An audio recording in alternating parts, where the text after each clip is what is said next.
కృపలో క్షేమము నీచితివి, కృపకు పాత్రులుగా చేసితివి.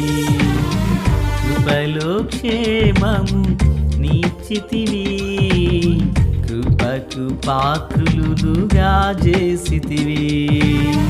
కృపను గూర్చి పాడెదనేను, కృపను గూర్చి పొగడెదనిన్ను. కృపను గూర్చి పాడెదనేను, కృపను గూర్చి పొగడెదనిన్ను.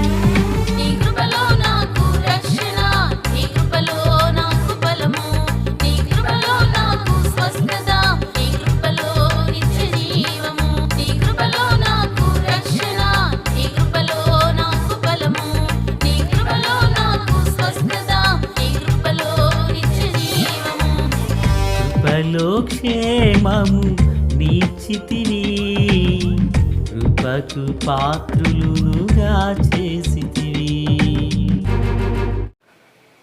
దేవునికి మహిమ కలుగునుగాక. మన ప్రభువును ప్రియరక్షకుడైన యేసుక్రీస్తు వారి పరిశుద్ధమైన నామములో తండ్రి అయిన దేవాది దేవునికి నిత్యము స్తుతియు స్తోత్రములు, మహిమయు ఘనతయు ప్రభావములు యుగయుగములు ప్రభునకే చెల్లునుగాక. ఆత్మీయులారా, బాగున్నారు కదూ? దేవుని మహాకృపను బట్టి మరొక సమయంలో ఇలాగున ప్రభుని స్తుతించే కృపాభాగ్యాన్ని దేవుడు మనకు అనుగ్రహించున్నారు. దయగలిగిన ఆయన ఆత్మచేత సమభూమి గల దేశమున ప్రభువు మనలను నడిపించునుగాక. ఆమేన్. నేటి దిన వాక్య ధ్యానమై నిర్గమాకాండము 16వ అధ్యాయము 9 నుండి 14 వరకున్న వాక్యాన్ని మనం ధ్యానం చేయబోతున్నాము. ప్రియులారా, 10వ వచనం. అట్లు అహరోను ఇశ్రాయేలు సర్వ సమాజముతో మాట్లాడుచుండగా వారు అరణ్యము వైపు చూచిరి.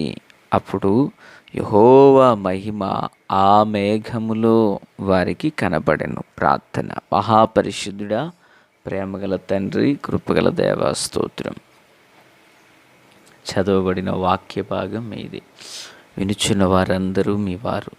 మీ దాసుడనైన నన్ను పూర్ణముగా మరుగు చేసి దైవస్వరమును వినిపింపచేయండి. రాకడ కొరకు, రాజ్యం కొరకు సిద్ధం చేయండి. మీ నీతి మా హృదయాలలోను, మీ సన్నిధి మా అంతరంగమందును ఉంచండి. ప్రభువు, దినచర్య అంతటిలో తోడై ఉండండి. నన్ను దాసురులు మీ చేతులకు అప్పగించుకొంచును. మీ కనికరమును, మీ దయ, వాత్సల్యత మా మీద ఉంచండి. మా ద్వారా మీకు మహిమ చెల్లునుగాక. నమ్మకమైన భారమై పనిచేయుట మాకు ఇంకను నేర్పించండి. సమాధానం అనుబంధం చేత మాదిరికరమైన జీవితమును చేయుట మాకు నేర్పించండి.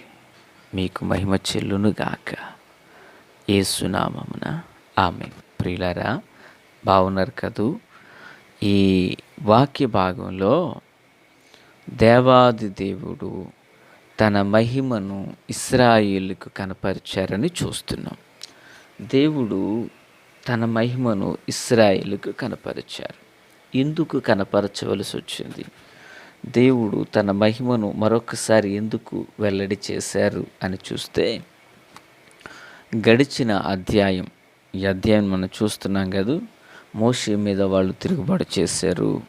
మోషే దానికి ప్రతిస్పందన తెలియపరిచారు.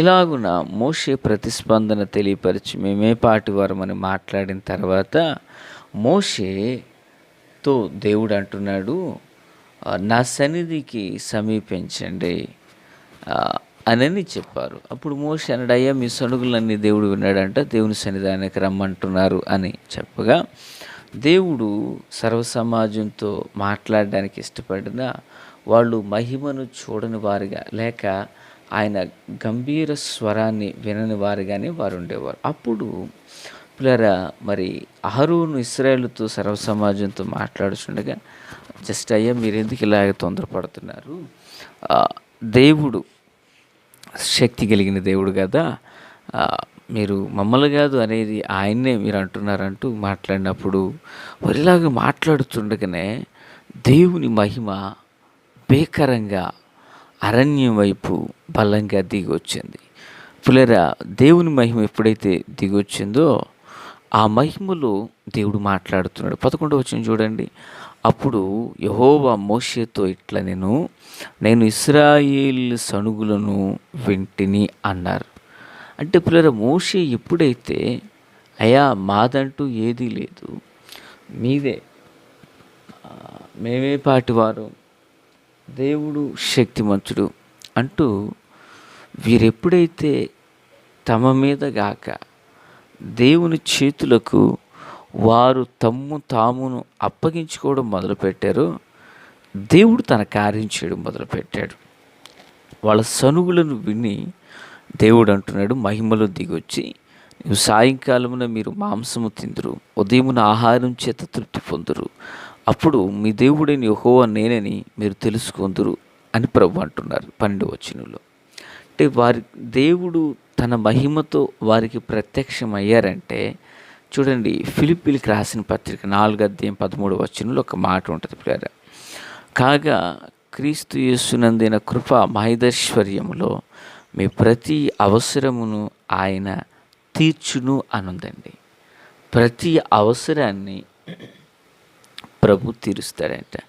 ఇప్పుడు ఇజ్రాయేలీలకు ప్రభువు మహిమలో ప్రత్యక్షమయ్యారు. ఇశ్రాయేలుకు దేవుడు మహిమలో ప్రత్యక్షమయ్యారు. ఇప్పుడు ఆ మహిమలో వారి ఉదయకాల వేళ ఆకలి, సాయంకాలమందు ఆకలి, ఉదయాన్నేమో చక్కనైనటువంటి మంచులో కురియబడినటువంటి మన్నా 13వ వచనం చదువుతున్నాను. కాగా సాయంకాలమున పూరేడులు వచ్చి వారి పాళెమును కప్పెను, ఉదయమున మంచు వారి పాళెము చుట్టూ పడి ఉండెను.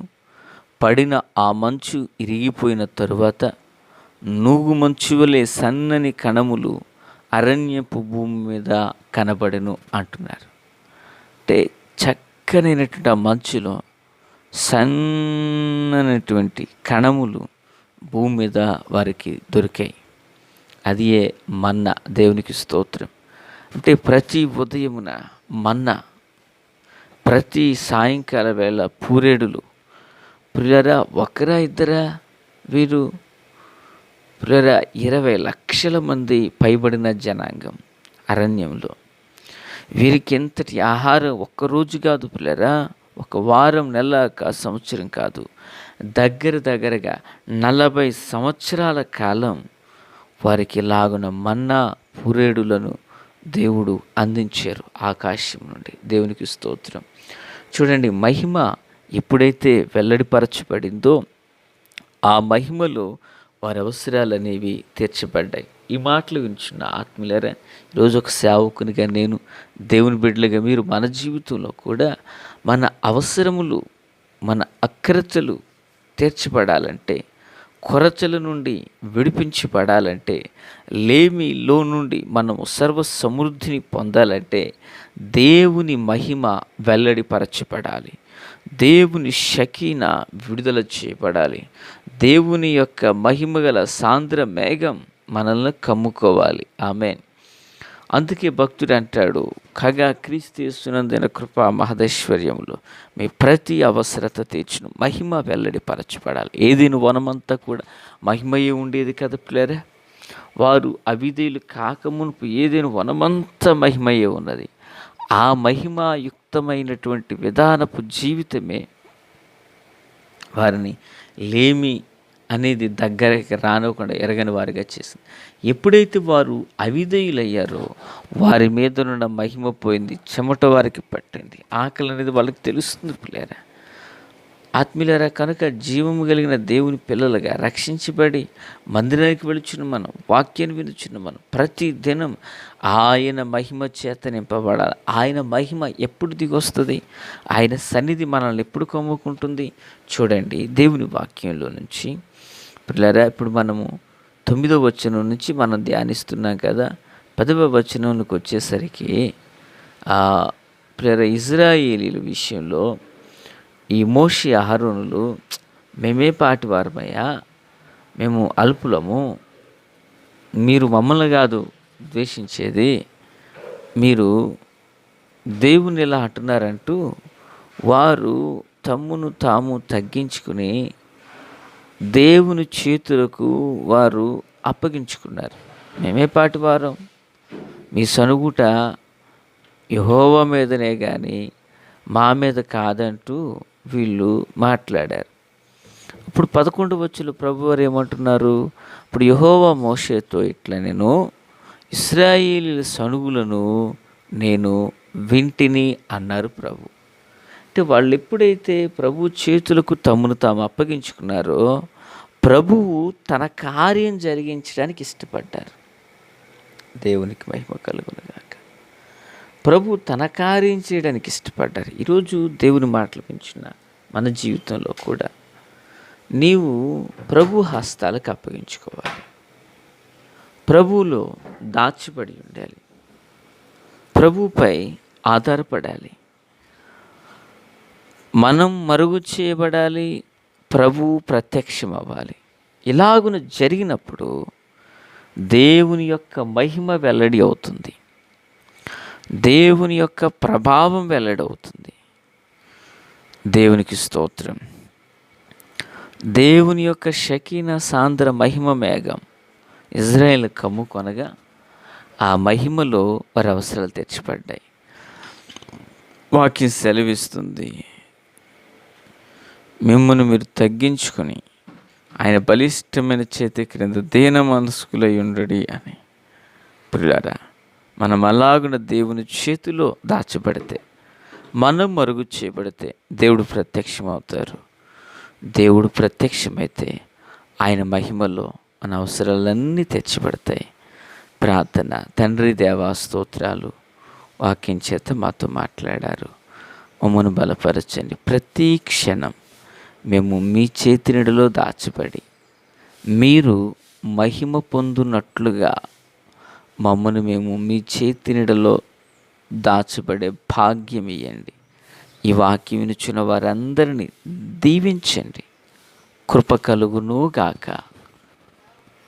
మేలుతో నడిపించమని యేసునామమున అడిగి వేడుకొనుచున్నాం మా పరమ తండ్రి. ఆమేన్. ప్రియులారా, మా కొరకు, కుటుంబం కొరకు, పరిచర్యల కొరకు ప్రార్థించండి. ఆమేన్.